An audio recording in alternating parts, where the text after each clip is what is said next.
तो हमें कहा गया कि यदि आपको अवार्ड मिलेगा तो आपको स्टेज पे जाना है, यहाँ से जाना है, ऐसे लाइन से जाना है। जो प्रोटोकॉल्स हमें बताए गए थे उससे एग्जैक्टली अपोजिट हुआ था। प्रधानमंत्री मेरे ख्याल से इस देश में सबके लिए एक प्रेरणा का एक एक सोर्स है। आई रियली लाइक अंकुर वारिकू, क्योंकि मैं उनसे काफ़ी कनेक्टेड रही हूँ।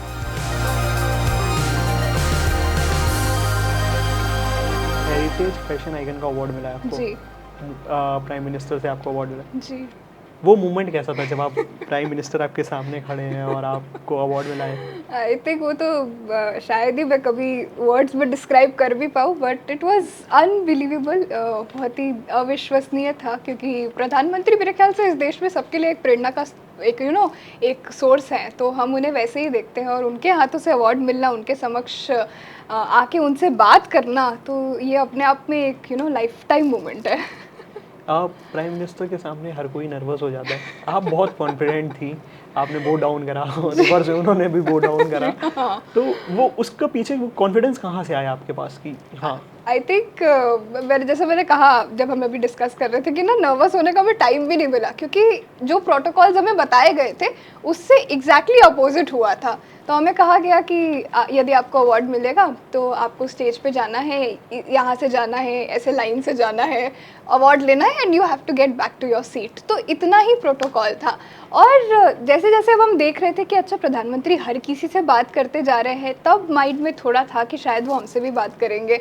और मुझे लगता है इसमें जो जो क्वालिटी है ना, वो प्रधानमंत्री जी की ही है। वो आपको इतना अच्छा फील करवाते, इतना कंफर्टेबल फील करवाते हैं, और क्योंकि उनका नेचर वो इतने डाउन टू अर्थ है, इतने हम्बल है, तो मुझे लगता है उनके सामने जब मैं खड़ी थी तो मुझे ऐसा लगा ही नहीं कि मैं प्रधानमंत्री जी के सामने खड़ी हूँ। और जिस तरह से उन्होंने पूरे ऑडियंस को एड्रेस किया, एकदम हमारे एज पे आके, मतलब you can not expect from a prime minister to address creators like this. तो ऐसा लग रहा था कि जैसे वो कितना हमारे बारे में जानते हो और कितने वर्षों से हमें जानते हो, तो वो इतने कंफर्टेबल थे हमारे साथ में।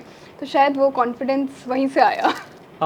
बहुत लोग सोचते होंगे कि अगर प्राइम मिनिस्टर से मिलेंगे तो क्या प्रोटोकॉल्स होंगे, कितने दिन पहले पता चलेगा कि वो जी मिलने वाले हैं। तो कुछ आप उस फंक्शन के बारे में बता सकते हैं कि अवार्ड सेरेमनी में आपको कितने दिन पहले बता दिया गया था? अगर आप प्राइम मिनिस्टर से मिल रहे हैं तो क्या प्रोटोकॉल्स होते हैं? जी।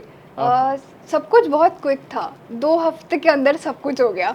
तो 22 फरवरी या 20 फरवरी को गवर्नमेंट ने अनाउंस किया कि नेशनल क्रिएटर्स अवार्ड होने वाला था।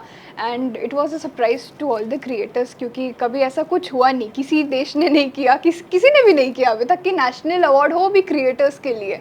तो हमें पता चला, और फिर 22 को नॉमिनेशंस ओपन हुए थे। तो सब ने नॉमिनेट किया, मैंने भी अपने सारे फॉलोअर्स को सबको भेजा कि यदि आपको अच्छा लगता है मेरा कंटेंट तो आप नॉमिनेट कर सकते हैं।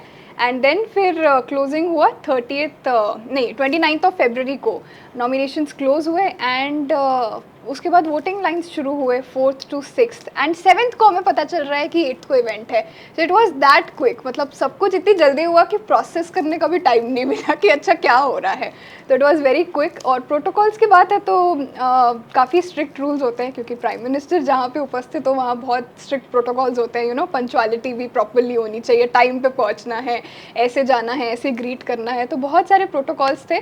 बट पूरा इवेंट इतना अच्छा था, इतना मज़ेदार था। एंड इतनी इतनी इतनी बातों पे हम हंसे हैं प्राइम मिनिस्टर की, इतने अच्छे पंच लाइन्स थे, वन लाइनर्स थे। So it was a great event, I think. हाँ, क्रिएटर्स की बात हो गई। जी। आपका फेवरेट पर्सन क्रिएटर कौन सा है जिसको आप बहुत ज़्यादा देखते हो? यार ऐसा कोई पर्टिकुलर फेवरेट क्रिएटर नहीं है, मैं ना हर जॉनरा को देखती हूँ, क्योंकि हर जॉनरा से कुछ कुछ सीखने आप मिलता है। एग्जांपल दे सकते हैं ना? I really like Ankur Warikoo, okay. क्योंकि मैं उनसे काफ़ी कनेक्टेड रही हूँ, and he is a very good human being also. मतलब not just on social media पे तो वो है ही अच्छे, बट पर्सनल लाइफ में वो उससे भी ज़्यादा बेहतर इंसान है। So is my very favourite. And then comes Prajakta. I really admire Prajakta की जो जर्नी रही प्राजक्ता है। कोहली। हाँ जी, प्राजक्ता कोहली, तो उनकी जर्नी मुझे बहुत अच्छी लगती है। और भी बहुत सारे क्रिएटर्स हैं जिनको मैं देखती हूँ, from finance to comedy to fashion, हर तरीके का कंटेंट मैं कंज्यूम करती हूँ, क्योंकि हर क्रिएटर से कुछ सीखने मिलता है। सो हर जॉनरा में ना मेरे एक एक फेवरेट क्रिएटर्स है, मतलब कोई एक सिंगल नहीं है, बहुत सारे क्रिएटर्स हैं जो अच्छा कंटेंट क्रिएट करते हैं, और मैं इसलिए देखती हूँ उनका कंटेंट कि मुझे कुछ सीखने मिले। तो कहाँ पे वो कॉमेडी कर रहे हैं, कहाँ वो कुछ ट्रांजिशन कर रहे हैं, तो I can also learn that, maybe I can utilise that in my content. तो इस तरह से अलग अलग कॉन्टेंट मैं कंज्यूम करती हूँ। आपने टेक्सटाइल हरीज की बात करी, कोई जी। टेक्सटाइल इंडस्ट्री ने कांटेक्ट कराया आपसे कि आप प्रमोट करिए उनको या हाँ, साड़ी के ब्रांड्स ने मुझे रीच आउट किया है इससे पहले भी, और आई वुड लव टू अगर और साड़ी के ब्रांड्स रीच आउट करते हैं, क्योंकि that's what we are looking for, ताकि अलग अलग ब्रांड्स के साथ जो इंडियन ब्रांड्स हैं उनके साथ कोलैबोरेट करके उनके ब्रांड को भी हम हेल्प कर सकें और अपने टेक्सटाइल्स को भी आगे ले जा सकें। सो हाँ, there have been brands. Recently आप प्रयागराज से शिफ्ट हुई हैं, मतलब जी, अभी आपको 1 साल हो एक गया साल हो गया। एनसीआर में आई हैं। जी। कैसा लग रहा है वो प्रयागराज छोड़ करके आगे कि यहाँ पे जॉब आती है? क्या मिस करती हैं प्रयागराज और यहाँ पे? I think the only thing I miss is शांति, जो यहाँ नहीं है।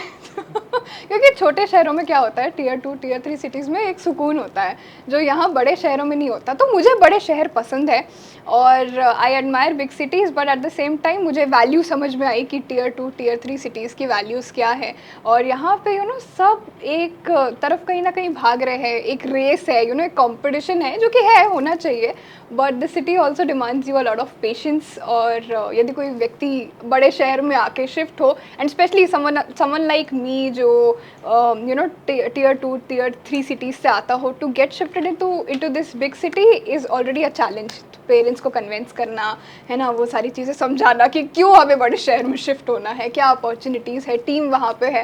तो it has been a journey, but हाँ, आई थिंक वो जो शांति है जो मेरे शहर में है, और क्योंकि इतना एक रिलीजियस शहर है प्रयागराज, है ना, तो वो मैं बहुत मिस करती हूँ यहाँ।